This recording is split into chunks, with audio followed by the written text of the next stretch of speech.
कांग्रेस की सरकार थी। ये हकीकत कांग्रेस की और उनके नेताओं की घर घर तक पहुंचनी जरूरी है।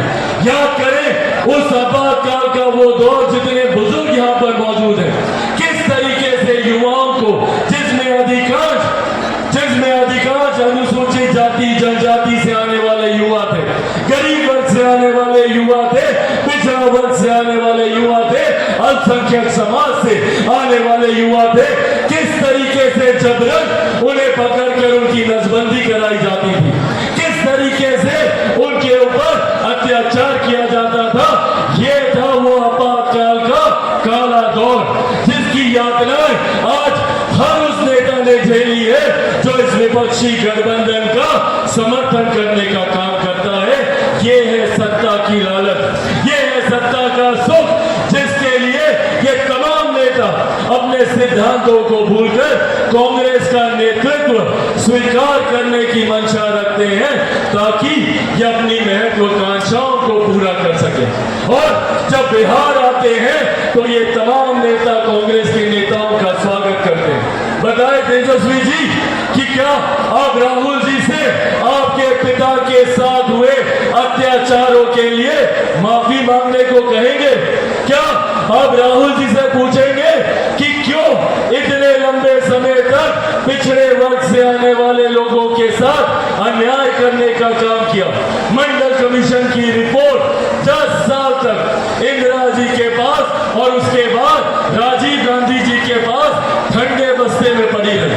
79 में मंडल कमीशन की रिपोर्ट आई थी, पर मंडल कमीशन की उस रिपोर्ट को लागू करने का काम किया गया तो वो वीपी सिंह जी की सरकार में था, जिसमें भाजपा समर्थन कर रही थी। और मेरे नेता, मेरे पिता आदरणीय रामविलास पासवान जी उस सरकार में श्रम एवं कल्याण मंत्री होने की हैसियत से उन्होंने इस मंडल कमीशन की रिपोर्ट को लागू करने का काम किया। पूछेंगे सवाल तमाम विपक्ष के नेता जो आज इस तथाकथित इंडिया अलायंस का समर्थन करते हैं कि क्यों इन लोगों ने मुसलमानों के साथ अत्याचार करने का काम किया।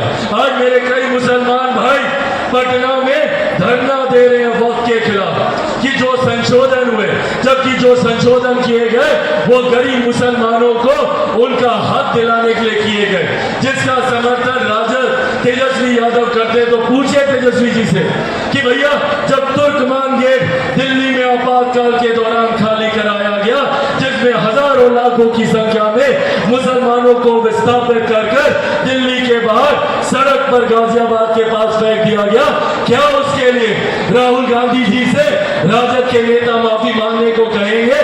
साथियों, हकीकत है ये जितने दल हैं ये सिर्फ और सिर्फ सत्ता की लालच में एक दूसरे के साथ है। इन लोगों को सिर्फ सत्ता हासिल कर अपने घर परिवार को चमकाना है।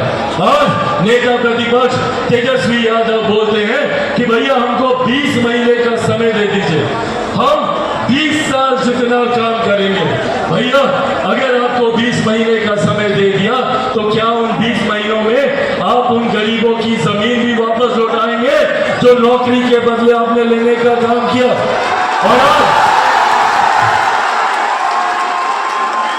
और आज तो आप और नौकरियां देने का वादा कर रहे हैं, तो क्या और जमीन हासिल करने की सोच है आपकी?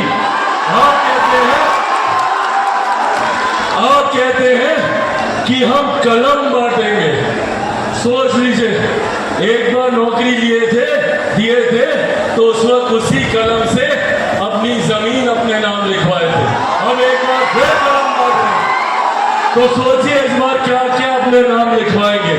इसीलिए साथियों, आज आप लोगों से यह आग्रह करने आए हैं, जरूरी है एक ऐसी सोच के साथ जुड़े रहना जो सही मायनों में विकास की बात करती है, जो जात पात धर्म मजहब से उठकर 14 करोड़ बिहार वासियों की बात करती हो, बिहार को विकसित बनाने की बात करती हो। आज जब चिराग पासवान वापस बिहार लौटना चाहता है तो कईयों को तकलीफ होती है, कईयों की चिंता होती है, क्योंकि ये वही लोग हैं जिन्होंने 90 के दशक में लाखों बिहारियों को पलायन करने पे मजबूर किया। और आज जब वो बिहारी वापस अपने राज्य आना चाहते हैं तो इन विपक्षी नेताओं को तकलीफ होती है। आज पुनः